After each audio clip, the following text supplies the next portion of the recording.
Após comentar os eventos da Batalha de Uhud, que resultaram em perda de mão de obra e prejuízo financeiro para os muçulmanos, Alá, o Exaltado, adverte a comunidade muçulmana a evitar a usura.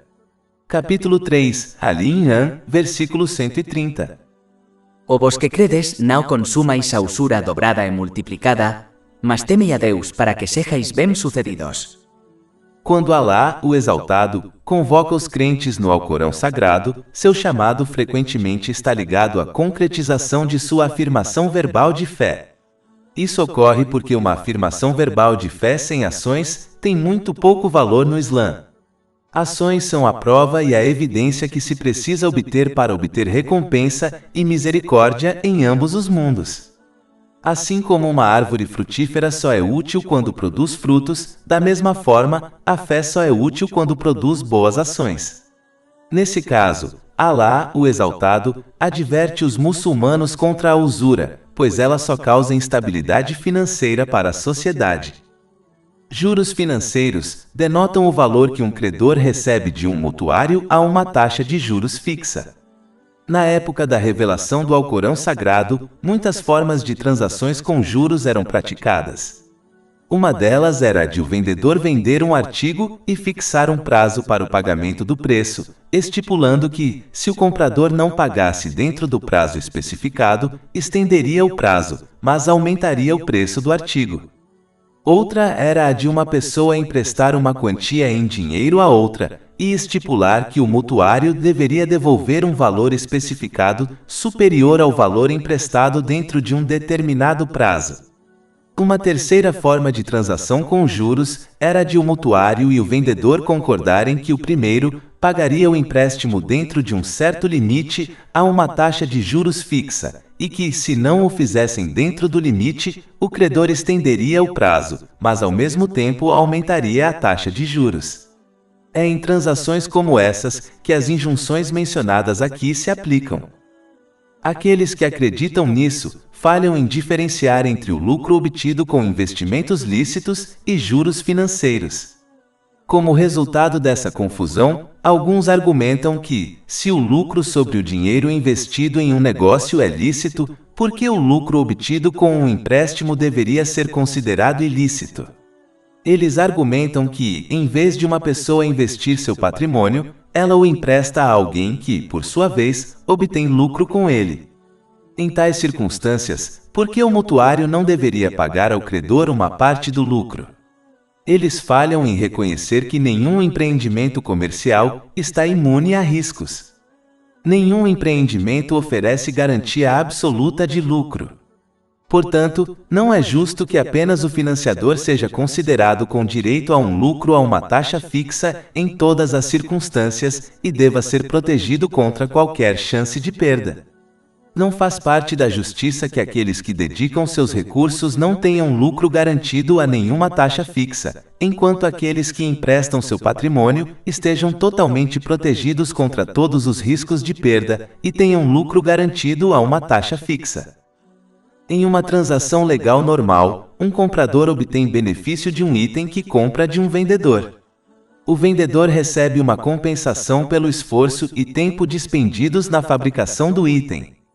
Em transações relacionadas a juros, por outro lado, a troca de benefícios não ocorre de forma equitativa. A parte que recebe os juros recebe um valor fixo como pagamento pelo empréstimo concedido, e, portanto, seu ganho é garantido. A outra parte pode utilizar os fundos emprestados, mas isso nem sempre gera lucro. Se essa pessoa gasta os fundos emprestados em uma necessidade, não haverá lucro. Mesmo que os fundos sejam investidos, existe a chance de obter lucro ou incorrer em prejuízo. Portanto, uma transação relacionada a juros causa prejuízo de um lado e lucro do outro, ou lucro garantido e fixo de um lado e lucro incerto do outro. Portanto, o comércio legal não é igual a interesse financeiro. Além disso, o peso dos juros torna extremamente difícil para os mutuários quitarem o empréstimo. Eles podem até ter que recorrer a outra fonte para quitar o empréstimo original e os juros. Devido à forma como os juros funcionam, o valor em dívida contra eles muitas vezes permanece mesmo após o pagamento do empréstimo. Essa pressão financeira pode impedir que as pessoas obtenham as necessidades básicas para si e para suas famílias. Esse estresse pode levar a muitos problemas físicos e mentais. Em última análise, neste tipo de sistema, apenas os ricos ficam mais ricos, enquanto os pobres ficam mais pobres. Embora lidar com interesses financeiros possa parecer externamente que uma pessoa ganha riqueza, na realidade, isso só causa uma perda geral para ela. Essa perda pode assumir muitas formas. Por exemplo, pode levá-los a perder negócios bons e lícitos que poderiam ter obtido se tivessem se abstido de lidar com interesses financeiros. Alá, o exaltado, pode levá-los a usar sua riqueza de maneiras que não os agradam. Por exemplo, eles podem encontrar doenças físicas que os levam a gastar sua preciosa riqueza ilícita, deixando de usá-la de maneiras que lhes agradam. A perda geral também tem um aspecto espiritual. Quanto mais lidam com interesses financeiros, maior se torna sua ganância. Sua ganância por coisas mundanas nunca é satisfeita, o que, por definição, os torna pobres, mesmo que possuam muita riqueza. Essas pessoas passarão de uma questão mundana para outra ao longo do dia, sem alcançar contentamento, pois perderam a graça que acompanha os negócios lícitos e a riqueza. Isso pode até mesmo levá-los a ganhar mais riqueza ilícita por meio de interesses financeiros e outros meios. A perda na vida após a morte é mais óbvia. Eles ficarão de mãos vazias no dia do juízo, pois nenhuma boa ação que esteja enraizada no ilícito, como fazer caridade com riqueza ilícita, é aceita por Alá, o Exaltado. Não é preciso ser um estudioso para determinar onde essa pessoa provavelmente acabará no dia do juízo. Há uma enorme diferença entre transações comerciais lícitas e transações baseadas em juros. As primeiras desempenham um papel benéfico na sociedade, enquanto as últimas levam ao seu declínio. Por sua própria natureza, o interesse gera ganância, egoísmo, apatia e crueldade para com os outros. Leva à adoração da riqueza e destrói a compaixão e a união com os outros. Assim pode arruinar a sociedade tanto do ponto de vista econômico quanto moral. A caridade, por outro lado, é o resultado da generosidade e da compaixão. Graças à cooperação mútua e à boa vontade, a sociedade se desenvolverá positivamente, o que, por sua vez, beneficiará a todos. É óbvio que, se existe uma sociedade cujos indivíduos são egoístas em suas relações uns com os outros, na qual os interesses dos ricos se opõem diretamente aos interesses das pessoas comuns, essa sociedade não se baseia em bases estáveis. Em tal sociedade, em vez de amor e compaixão, inevitavelmente crescerão rancor e amargura mútuos.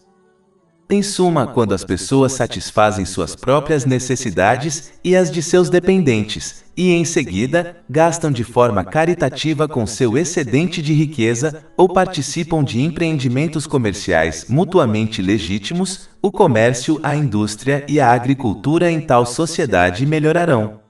O padrão de vida dentro da sociedade aumentará e a produção será muito maior do que em sociedades onde a atividade econômica é restringida por interesses financeiros. Capítulo 3 Ali Imran, versículo 130. O vos que credes, não consumais a usura dobrada e multiplicada. A palavra árabe usada para consumir significa literalmente comer. Isso alerta que lidar com meios ilícitos de obtenção de riqueza, como juros financeiros, apenas encoraja a pessoa a adotar uma mentalidade gananciosa e egoísta, na qual se preocupa apenas em ganhar mais riqueza, independentemente dos efeitos negativos que isso tenha sobre si mesma e sobre os outros. Essas pessoas consomem juros financeiros, assim como uma pessoa gananciosa consome comida quando está com muita fome. Elas se tornam tão obcecadas em ganhar mais riqueza por quaisquer meios que parecem insanas pelos padrões normais. Capítulo 2 Al-Baqarah, versículo 275. Aqueles que consomem juros não podem permanecer de pé, exceto como alguém que está sendo espancado por Satanás até a loucura. Os muçulmanos que adotam essa mentalidade, sem dúvida, destruirão sua fé, pois farão coisas que a contradizem. De fato, o santo profeta Mohammed, que a paz e as bênçãos estejam com ele, alertou em um hadith encontrado em Jami' at-Tirmidhi, número 2376, que o amor e o desejo excessivos por riqueza e liderança são mais destrutivos para a fé de um muçulmano do que a destruição causada por 2 lobos famintos soltos sobre um rebanho de ovelhas. É importante entender que essa atitude insana impedirá que alguém alcance a paz de espírito, mesmo que obtenha muita riqueza. Isso ocorre porque essa atitude os levará a usar mal as bênçãos que receberam. Como resultado, não obterão um estado mental e físico equilibrado e, sem dúvida, perderão tudo e todos em suas vidas. O pensamento constante de ganhar mais riqueza e o medo constante de perder qualquer riqueza que tenham obtido só aumentarão seu estresse, ansiedade e problemas em ambos os mundos. Horas extremamente longas de trabalho e a falta de sono e descanso só pioraram as coisas. Independentemente de quanta riqueza e outros bens materiais obtenham, nunca encontrarão paz de espírito. Isso é bastante óbvio quando se observam as pessoas que adotaram a ganância intensa para obter riqueza. Portanto, um muçulmano deve evitar todas as formas de riqueza ilícita, como juros financeiros, em prol de sua saúde mental e física. Além disso, é importante notar que, assim como a intenção de uma pessoa é o fundamento interno do Islã, ganhar e utilizar coisas lícitas é o fundamento externo do Islã. Se o fundamento de alguém for corrupto, então qualquer coisa que fizer será corrupta e rejeitada por Alá, o Altíssimo, como doar para a caridade. Corromper o fundamento da própria fé é muito pior do que cometer pecados que afetam outras partes da fé e, portanto, deve ser evitado a todo custo. Alá, o Exaltado, então estabelece uma conexão entre a persistência de um muçulmano em pecados e sua punição na outra vida. Além disso, ele também conecta a persistência em pecados graves, como lidar com a usura e morrer como descrente. Capítulo 3, Ali Imran, versículos 130 a 131. O vos que credes, não consumais a usura dobrada e multiplicada, mas temei a Deus para que sejais bem-sucedidos. E temei o fogo, que está preparado para os descrentes. Este versículo elimina a ilusão que envolve persistir na desobediência a Alá, o Exaltado, enquanto se espera sua misericórdia e perdão em ambos os mundos.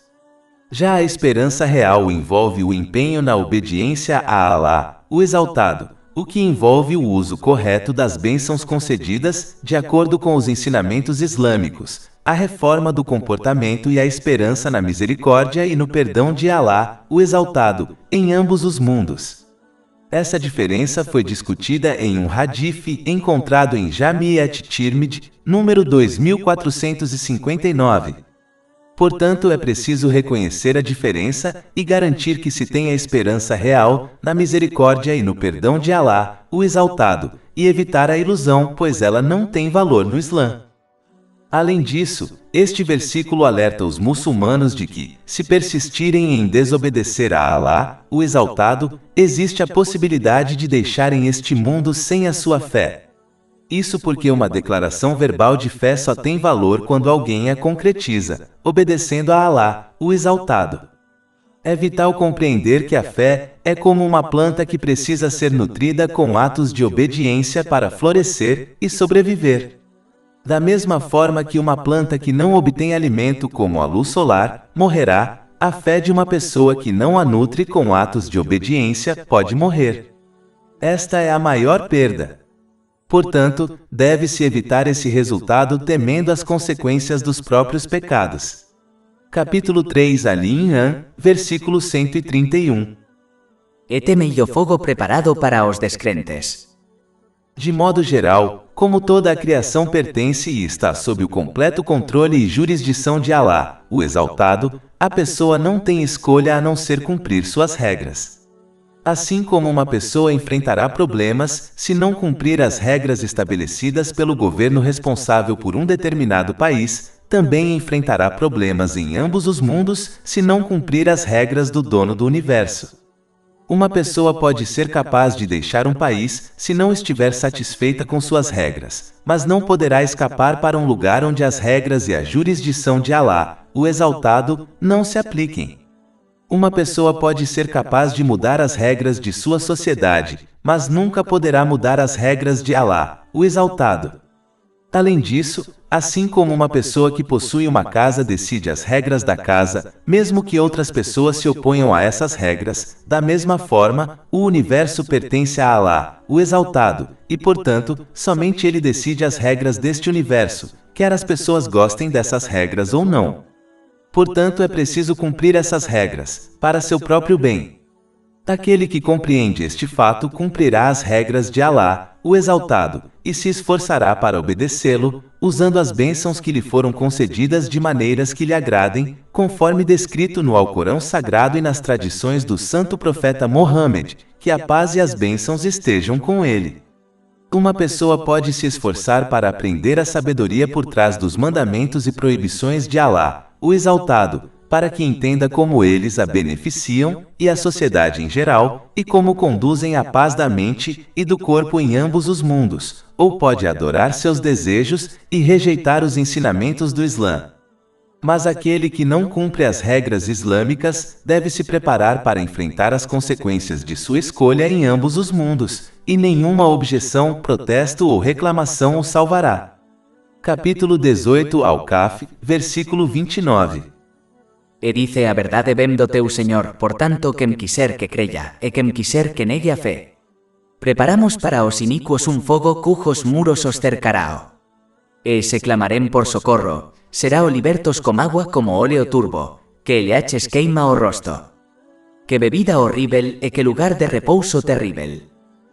Portanto, deve-se evitar o mau uso das bênçãos que se receberam, pois isso leva à punição em ambos os mundos. Neste mundo, as coisas mundanas que se obtêm desobedecendo a Alá, o Exaltado, se tornarão uma fonte de estresse, problemas e dificuldades para essa pessoa, mesmo que possua luxos mundanos, pois não podem escapar do poder e do controle de Alá, o Exaltado. Capítulo 53, An-Najm, versículo 43. É ele quem faz alguém rir e chorar.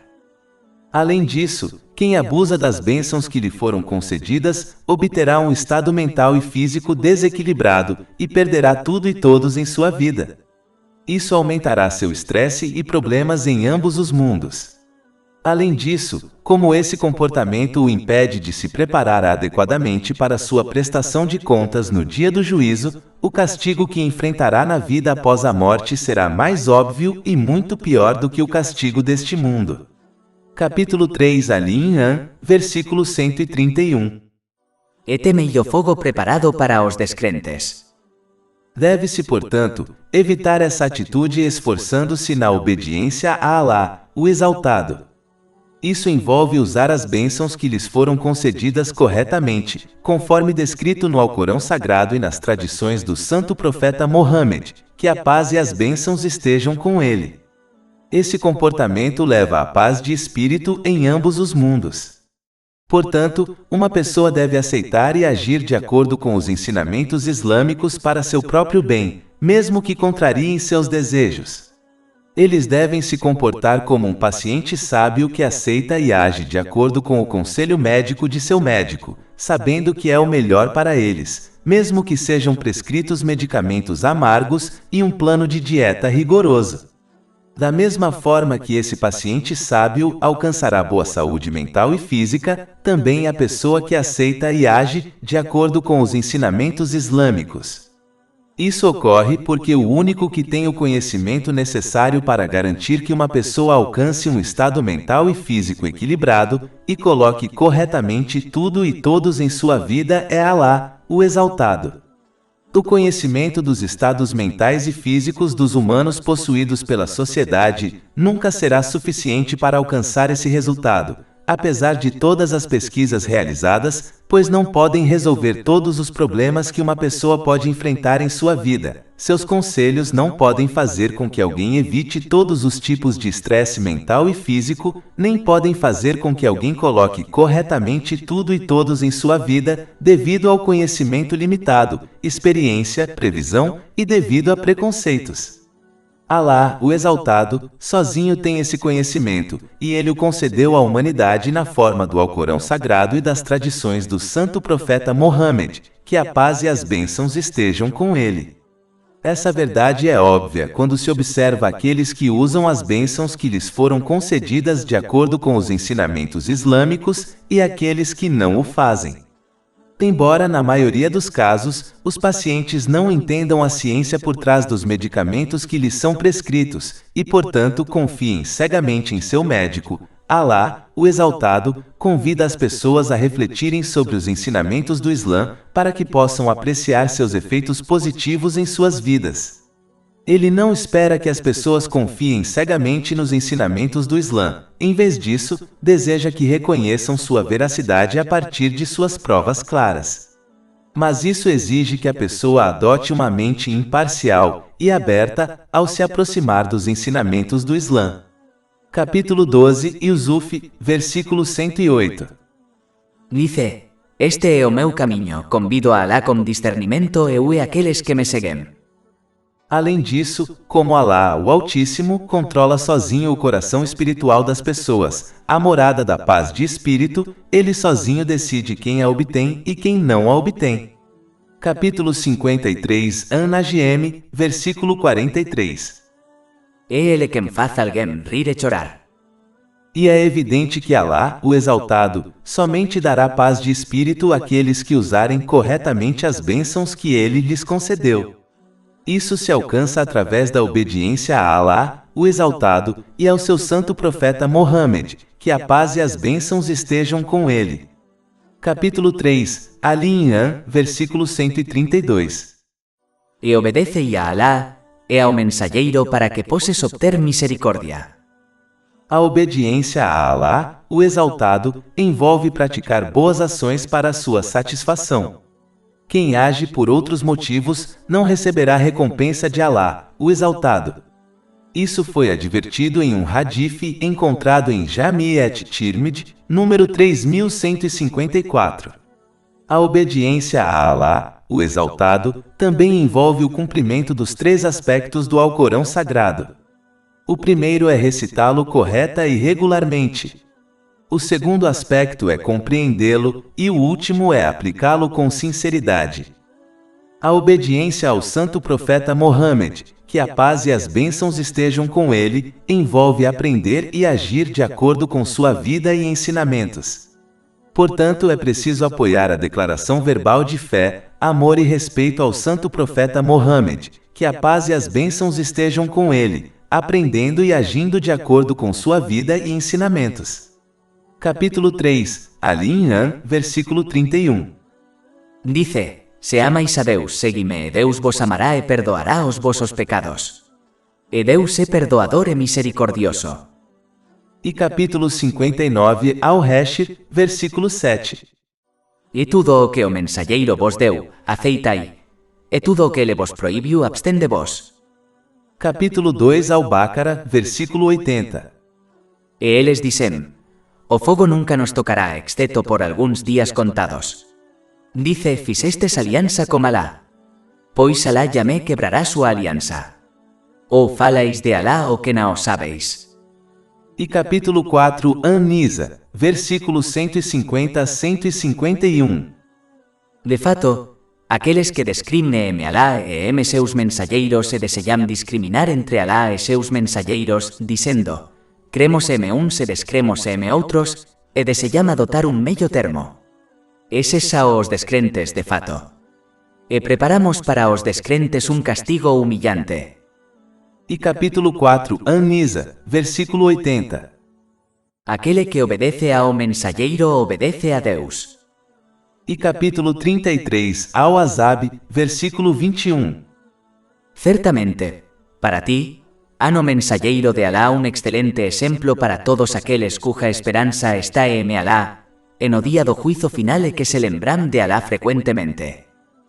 É preciso modelar o caráter de alguém com base em seu caráter abençoado, para que adote boas qualidades, como paciência, gratidão e generosidade, e abandone características negativas como inveja, orgulho e ganância. Isso garantirá paz de espírito, pois adotar características positivas leva a uma mentalidade positiva. Aprender e agir de acordo com a vida e os ensinamentos do santo profeta Mohammed, que a paz e as bênçãos estejam com ele, também garantirá que o represente corretamente para o mundo exterior. Quem não fizer isso inevitavelmente o deturpará e, portanto, afastará os não-muçulmanos e outros muçulmanos de aprender e agir de acordo com os ensinamentos islâmicos. Deturpá-lo também fará com que o mundo exterior critique o santo profeta Mohammed, que a paz e as bênçãos estejam com ele, ao observar o mau comportamento dos muçulmanos. Isso é algo pelo qual todo muçulmano responderá, pois é seu dever representar corretamente Alá, o Exaltado, e seu santo profeta Mohammed, que a paz e as bênçãos estejam com ele, para o mundo exterior. Além disso, assim como as nações anteriores que alegavam amar seus santos profetas, que a paz esteja com eles, não se juntarão a eles na outra vida por não os terem seguido na prática, os muçulmanos que não seguirem na prática o santo profeta Mohammed, que a paz e as bênçãos estejam com ele, também não se juntarão a ele na outra vida. Em vez disso, uma pessoa se juntará àqueles que praticamente imitou neste mundo. Isso foi indicado em um hadith, encontrado em Sunan Abu Daud, número 4031. Aquele que obedece a Alá, o Altíssimo, e ao seu santo profeta Mohammed, que a paz e as bênçãos estejam com ele, garantirá o uso correto das bênçãos que lhe foram concedidas. Isso leva a um estado mental e físico equilibrado e garante que a pessoa coloque tudo e todos em sua vida corretamente, enquanto se prepara adequadamente para sua prestação de contas no dia do juízo. Isso leva à paz de espírito em ambos os mundos. Capítulo 3, Ali Imran, versículo 132. E obedece a Alá e ao mensageiro para que posses obter misericórdia. Isso também indica a importância de obedecer sinceramente às duas fontes de orientação, o Alcorão Sagrado e as tradições do santo profeta Mohammed, que a paz e as bênçãos estejam com ele, e evitar todas as outras fontes de conhecimento religioso. Quanto mais alguém age com base em outras fontes de conhecimento religioso, mesmo que elas levem a boas ações, menos agirá com base nas duas fontes de orientação, o que, por sua vez, leva à desorientação. É por isso que o santo profeta Mohammed, que a paz e as bênçãos estejam com ele, alertou em um hadith encontrado em Sunan Abu Daud, número 4606, que qualquer assunto que não esteja enraizado nas duas fontes de orientação será rejeitado por Alá, o Exaltado. Além disso, quanto mais alguém age com base em outras fontes de conhecimento religioso, mais começará a agir com base em coisas que contradizem os ensinamentos do Islã. É assim que o diabo desvia as pessoas, passo a passo. Por exemplo, uma pessoa que enfrenta dificuldades será aconselhada a realizar certos exercícios espirituais que contradizem e desafiam os ensinamentos do Islã. Como essa pessoa é ignorante e tem o hábito de agir com base em outras fontes de conhecimento religioso, ela facilmente cairá nessa armadilha e começará a praticar exercícios espirituais que desafiam diretamente os ensinamentos do Islã. Ela até começará a acreditar em coisas sobre Alá, o Altíssimo, e o universo que contradizem os ensinamentos do Islã, como acreditar que pessoas ou criaturas sobrenaturais podem controlar seu destino, visto que seu conhecimento é obtido de outras fontes que não as duas fontes de orientação. Algumas dessas práticas e crenças equivocadas são descrença clara, como a prática de magia negra. Capítulo 2, Al-Baqarah, versículo 102. Não foi Salomão quem descreu, mas sim os demónios, que ensinaram aos homens a magia e o que foi revelado aos dois anjos na Babilônia, Harut e Marut. Mas eles isto e os dois anjos não ensinam a ninguém, a menos que digam, e somos uma prova, portanto não descreiam praticando magia. Assim, um muçulmano pode perder a fé sem sequer perceber, pois tem o hábito de agir com base em outras fontes de conhecimento religioso. É por isso que agir com base em inovações religiosas, que não estão enraizadas nas duas fontes de orientação, é seguir os passos do diabo. Capítulo 2, Al-Baqarah, versículo 208. O vos que credes entrai no isla completa e perfeitamente, e não sigais os pasos de Satanás. De fato, ele é para vos um inimigo declarado. Nos versículos seguintes, Alá, o Exaltado, explica alguns aspectos de sua obediência e da obediência de seu santo profeta Mohammed, que a paz e as bênçãos estejam com ele. Capítulo 3, Ali Imran, versículo 133. E apressa-te para o perdão do teu Senhor. Como Alá, o Altíssimo, não exige perfeição das pessoas, ele garante que as portas do arrependimento e da reforma estejam sempre abertas para elas. Mas a pessoa deve aproveitar o tempo que lhe foi concedido e não adiar a correção de suas intenções, palavras e ações, pois o fim da vida é desconhecido e frequentemente ocorre de forma inesperada. Além disso, o arrependimento dos pecados não é aceito no momento da morte. Capítulo 4, An-Nisa, versículos 17 e 18. O arrependimento aceito por Alá é somente para aqueles que cometem erros por ignorancia. Isto é, quando perdemos o controle das emoções, e logo se arrependem. E para aqueles a quem Alá se volta com perdão, e Alá é sapientíssimo e sabio. Mas o arrependimento não é aceito para aqueles que continuam a praticar más ações até que, quando a morte chega a deles, ele diz: "É-me verdade, agora me arrependi", ou para aqueles que morrem enquanto descrentes. Para eles preparamos um doloroso castigo. O arrependimento sincero envolve sentir-se culpado e buscar o perdão de Alá, do Altíssimo, e de qualquer pessoa que tenha sido injustiçada, desde que isso não leve a mais problemas. É preciso prometer sinceramente não cometer o mesmo pecado ou pecado semelhante novamente e reparar quaisquer direitos violados em relação a Alá, ao Altíssimo e às pessoas. O arrependimento sincero impede que alguém persista no mesmo pecado ou em pecado semelhante e o encoraja a usar corretamente as bênçãos que recebeu, conforme descrito nos ensinamentos islâmicos. Portanto, garantirá que obtenha paz de espírito em ambos os mundos, alcançando um estado mental e físico equilibrado e posicionando corretamente tudo e todos em sua vida, enquanto se prepara adequadamente para sua prestação de contas no dia do juízo final. Essa atitude é o fundamento da retidão mencionada nos principais versículos em discussão. Capítulo 3, Ali Imran, versículo 133. E apressa-te para receber o perdão do teu Senhor e um jardim. Isto é o paraíso, tão amplo quanto os té com acento agudo use a terra preparado para os justos.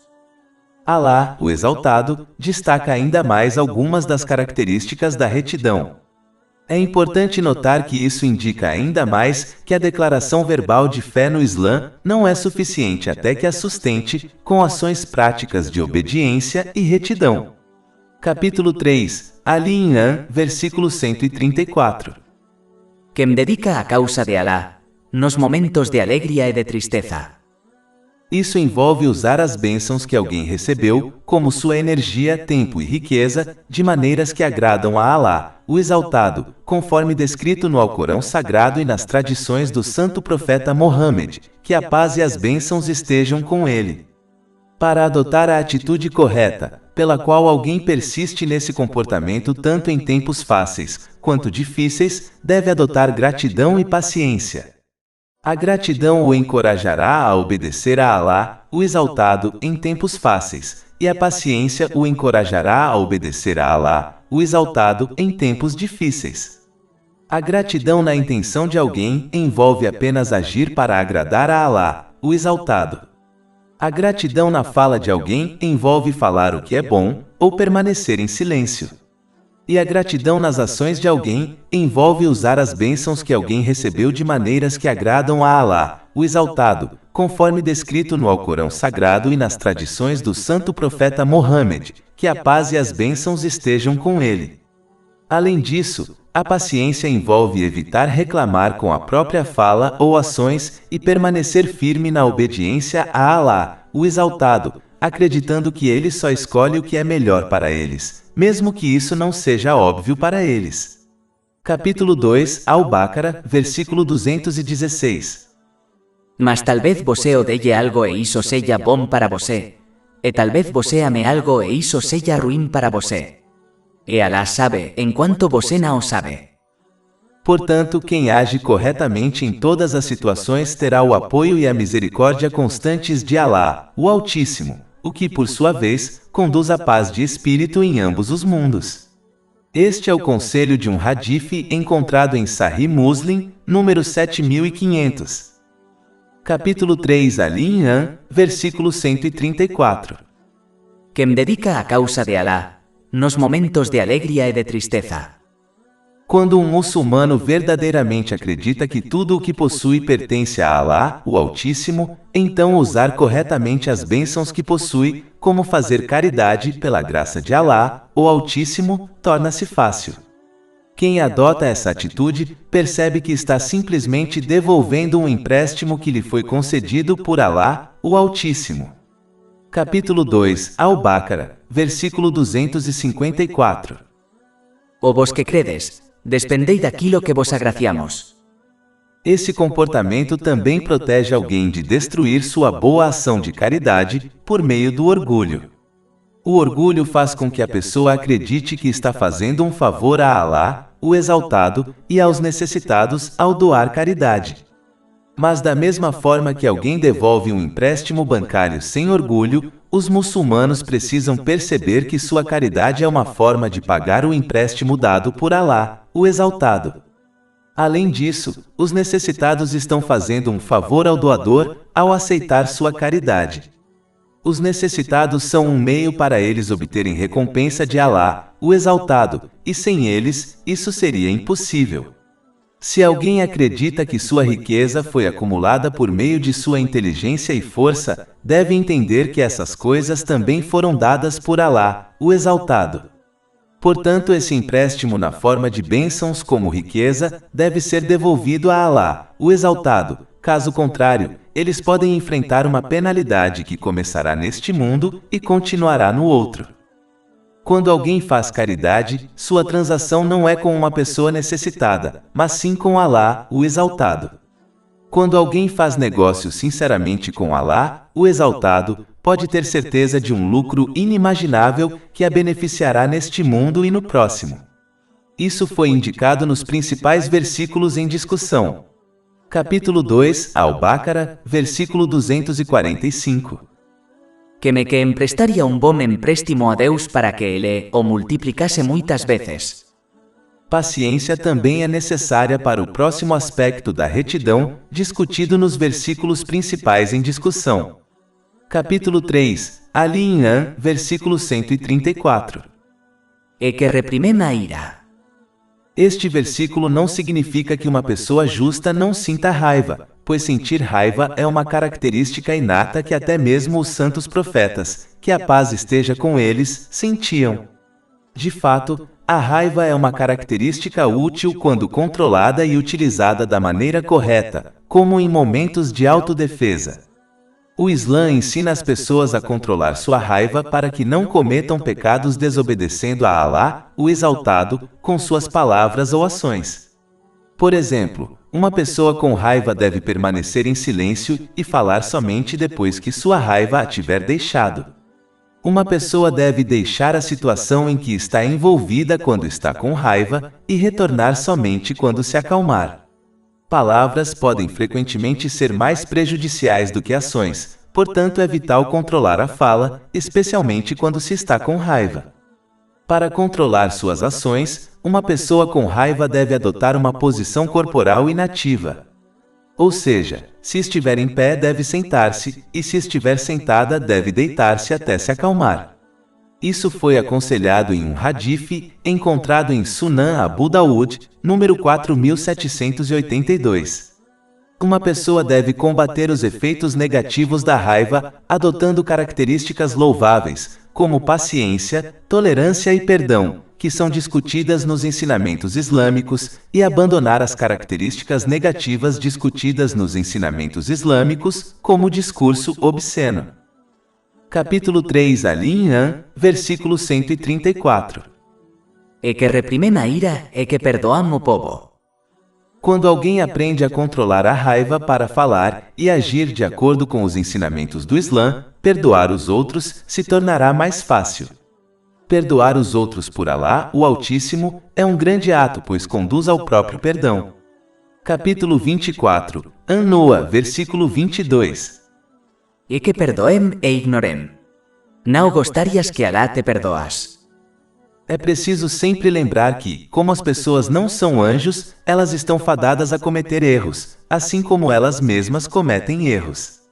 E assim como desejam que Alá, o Exaltado, e as pessoas perdoem seus erros, elas devem aprender a perdoar os erros de outras pessoas também. É compreensível que uma pessoa tenha dificuldade em perdoar outra por um problema contínuo, como ficar incapacitada após um acidente de trânsito. Se ela puder se esforçar para perdoar, mesmo neste caso, a recompensa será maior para ela. Mas nos casos em que o mal feito a alguém não é contínuo, a pessoa deve perdoar os outros e não guardar rancor. Aquele que guarda esse tipo de rancor deve temer que Alá, o Exaltado, examine suas ações no dia do juízo, assim como examinou e se apegou aos erros das pessoas neste mundo. Aquele cujas ações são examinadas no dia do juízo será punido.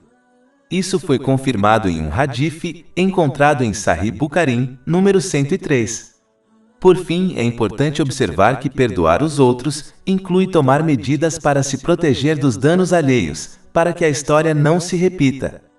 Paciência e perdoar os outros não envolvem adotar uma atitude passiva, permitindo que outros o prejudiquem e deixando de tomar medidas para se proteger de ser prejudicado novamente. Essa atitude passiva não tem nada a ver com os ensinamentos do Islã. Por exemplo, uma mulher que sofre abuso físico do marido deve tomar medidas para proteger a si mesma e aos filhos, mesmo que isso envolva chamar a polícia e deixá-lo.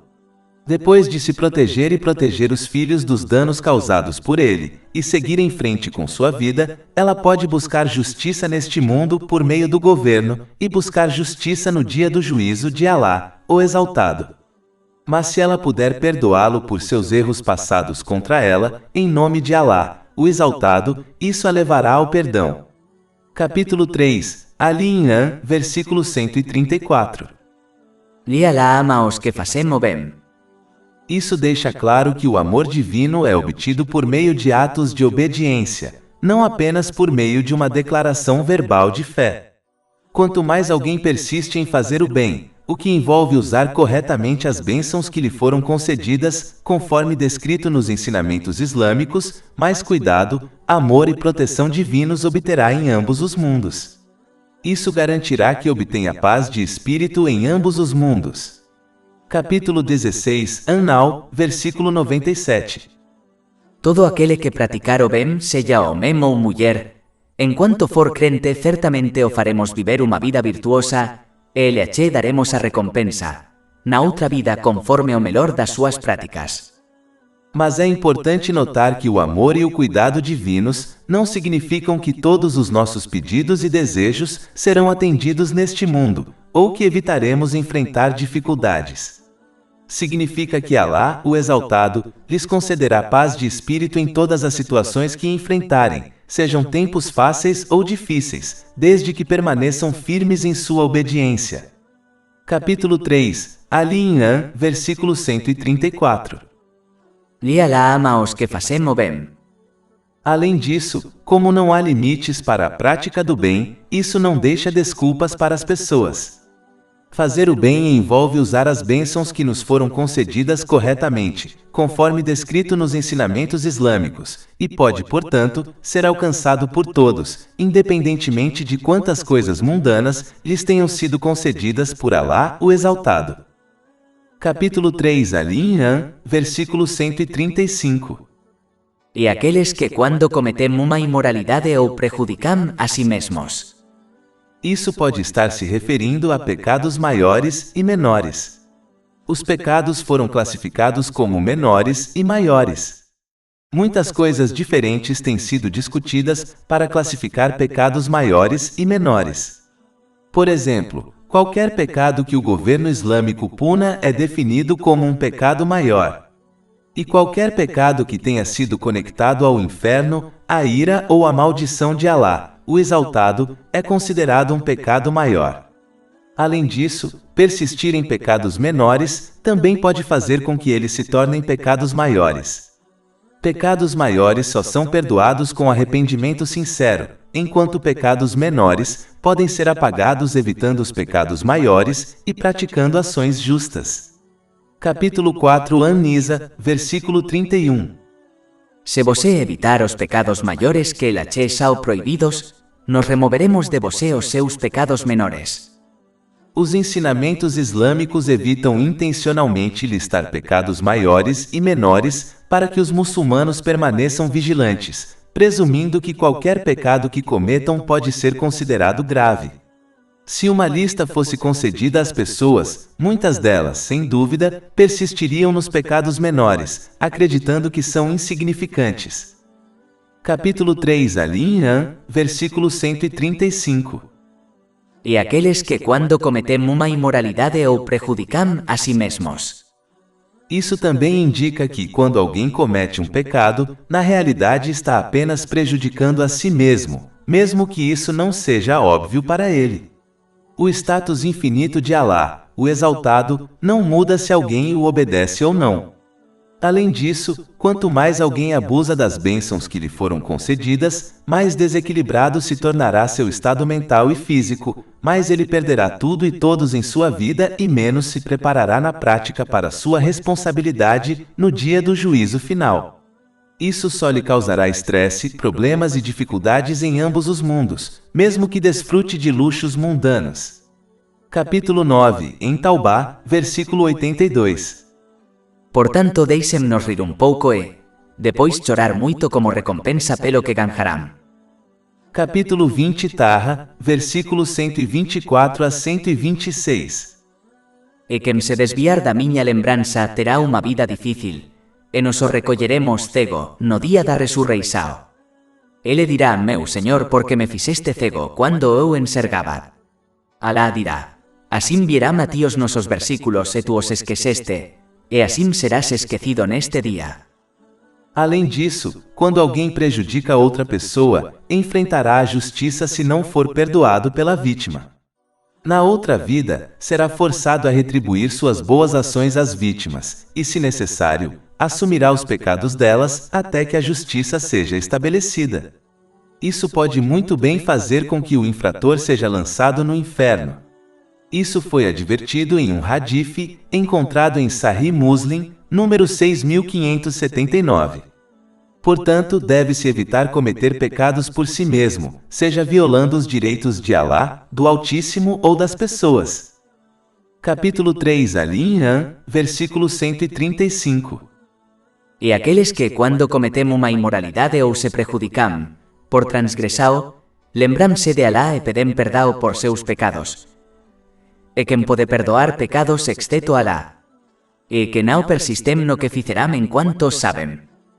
Como mencionado anteriormente, Alá, o Exaltado, não exige perfeição das pessoas.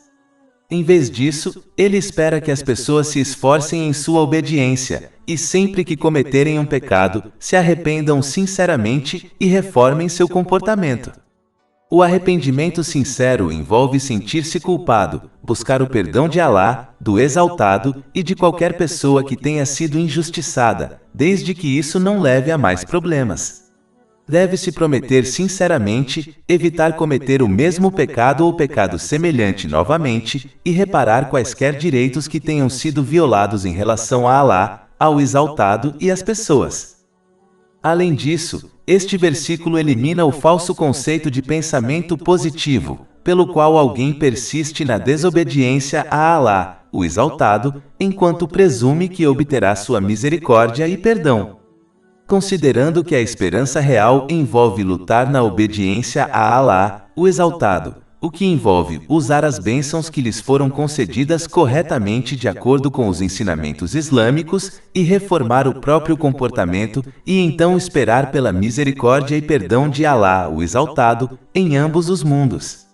Essa diferença foi discutida em um hadith encontrado em Jami' at-Tirmidhi, número 2459. Portanto, deve-se apreciar a diferença e garantir que se adote a esperança real na misericórdia e perdão de Alá, o Exaltado, e evitar o pensamento positivo, pois não tem valor no Islã. Alá, o Altíssimo, garante então o perdão e o sucesso em ambos os mundos àqueles que adotam as características de retidão discutidas nos ensinamentos islâmicos. Capítulo 3, Ali Imran, versículo 136. Aquele sua recompensa é o perdão de seu Senhor e jardins abaixo dos quais correm rios no paraíso, onde permanecerá eternamente. Excelente é a recompensa dos trabalhadores justos. Mas, como mencionado anteriormente, Alá, o Exaltado, deixa claro neste versículo que esta recompensa é para aqueles que concretizam sua declaração verbal de fé com boas ações. Como discutido anteriormente, é vital compreender que a fé é como uma planta que precisa ser nutrida com atos de obediência para florescer e sobreviver. Da mesma forma que uma planta que não obtém nutrição, como a luz solar, morrerá, a fé de uma pessoa que não a nutre com atos de obediência pode morrer. Esta é a maior perda. Mais de 500 e-books, audiolivros, infográficos, podcasts e blogs gratuitos disponíveis em nosso site www.sharkpod.com.